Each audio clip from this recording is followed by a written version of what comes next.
Boys and girls, you are going to be reading about two of my favorite characters.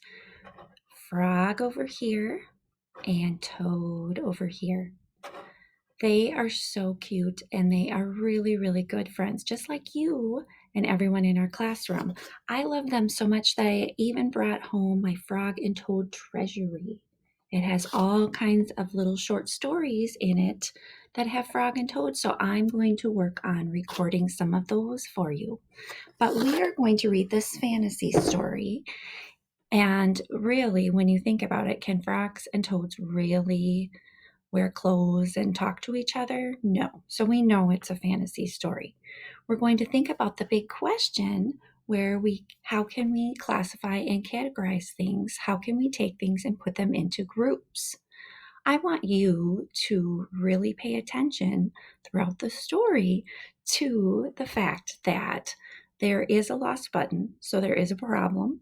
Think about how that problem could be solved, and also think about how those different things can be put into groups throughout the story. There's something special that can be put into groups by its attributes, those describing ways to describe different objects. Also, I want you to really be being a detective when you hear about how those characters are thinking and feeling. That is called point of view. And there are some really good clues in this story that will help you with your point of view. So let's read A Lost Button together by Arnold Lopel. Toad and Frog went for a long walk. They walked across a large meadow. A meadow is a big open kind of grassy area. They walked into the woods. They walked along the river. At last they went back home to Toad's house. Oh, drat, said Toad. So remember this little guy over here? He's Toad. He says, oh, drat a lot. Now let's think about the fact that he says, oh, drat. That is a good clue about what Toad is thinking and feeling. A clue, he says, oh, drat, and that might mean that he is not very happy, that he's kind of upset. So here Toad is going to keep talking. Not only do my feet hurt, but I have lost one of the buttons on my jacket. Don't worry, said Frog. We will go back to all the places where we walked. We will soon find your button. They walked back to the large meadow. They began to look for the button in the tall grass. Here is your button, cried Frog. That is not my button, said Toad. That button is black. My button was white. Toad put the black button in his pocket. Let's talk about point of view here. Up on top where Frog said, here is your button, and Frog was saying, don't worry over here. Those are good clues to say that Frog was being really helpful and really positive. And over here, he was excited because he thought he found the button, but he really didn't. A sparrow flew down. We were talking a little bit about what a sparrow is. Remember that word, sparrow? It's a bird. Excuse me, said the sparrow. Did you lose a button? I found one. That is not my button, said Toad. That button has 2 holes. My button had 4 holes. Toad put the button with 2 holes in his pocket. They went back to the woods and looked on the dark paths. Here is your button, said Frog. That is not my button, cried Toad. That button is small. My button was big. Toad put the small button in his pocket. That's kind of a clue there, too, that Toad put that button in his pocket. He's keeping those buttons, even though they're not his. He's just finding them. And so is Frog. Frog's finding them, too. A raccoon came out from behind a tree. I heard that you were looking for a button, he said. Here is one that I just found. That is not my button, wailed Toad. That button is square. My button was round. Toad put the square button in his pocket.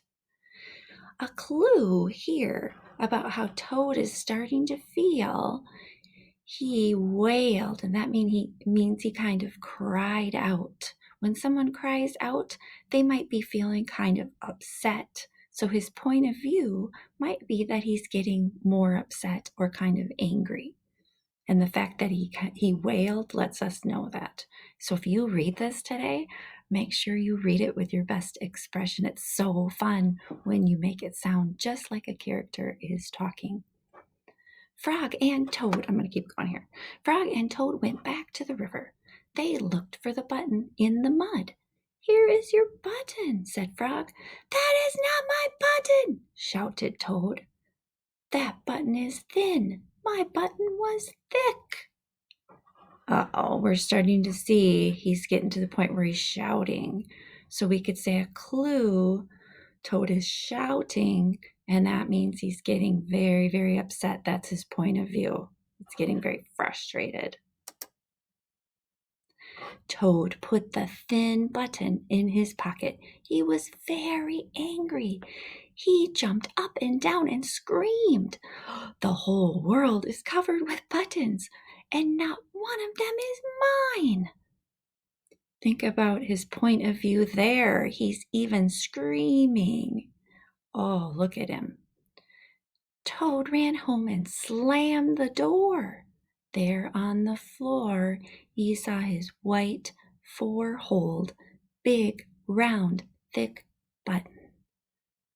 Those are some great describing words by the author. Oh, said Toad, it was here all the time. What a lot of trouble I have made for Frog. And he put his finger up like this. He's thinking.